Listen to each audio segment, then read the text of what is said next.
একটা জিনিস চেঞ্জ করার মাধ্যমে তুমি তোমার ফেস ওভারঅল ফেসের স্ট্রাকচার, ওভারঅল ফেসের কন্ট্রাস্ট সব কিছু ইমপ্রুভ করতে পারবা। সেই জিনিসটা হলো grooming. So grooming basically means তোমার ওভারঅল বডির, মানে ওভারঅল ফেসের যত ফেশিয়াল হেয়ার বা হেয়ার স্টাইল সব কিছু তুমি পারফেক্টলি ক্লিন করে রাখতেছো। সো অনেকের বিয়ার্ড কোয়ালিটি ভালো না, অনেকের মুস্ট্যাশ বা বিয়ার্ড ভালো আসে না, অনেকের patchy beard, thin beard, like আমার মতো, আমার অনেক থিন বিয়ার্ড, এরকম বিয়ার্ড তোমার আসে। এরকম বিয়ার্ড রাখা থেকে না রাখাই ভালো, কারণ এরকম বিয়ার্ড অনেক খারাপ একটা ভাইব দেয়, এমন ভাইব দেয় যে সে নিজে কেয়ার করে না। সো এরকম বিয়ার্ড যদি তোমার থাকে, এটা যদি তুমি ক্লিন করো, তাহলে তোমার ফেসের কন্ট্রাস্ট অনেক ভালো হবে। সো রাইট নাও আমার ফেস ইজ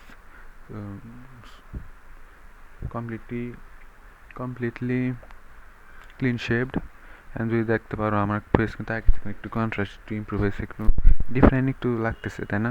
আগের ভিডিও থেকে যদি তুমি কম্পেয়ার করো, এটা এখানে আজকে একটু ডিফারেন্ট লাগতেছে। So grooming one of the best tips you can use. এটা করার মাধ্যমে তুমি ওভারঅল নিজের অনেক ইমপ্রুভমেন্ট করতে পারবা মাত্র অল্প কিছু এফোর্ট দিই। So focus on your grooming.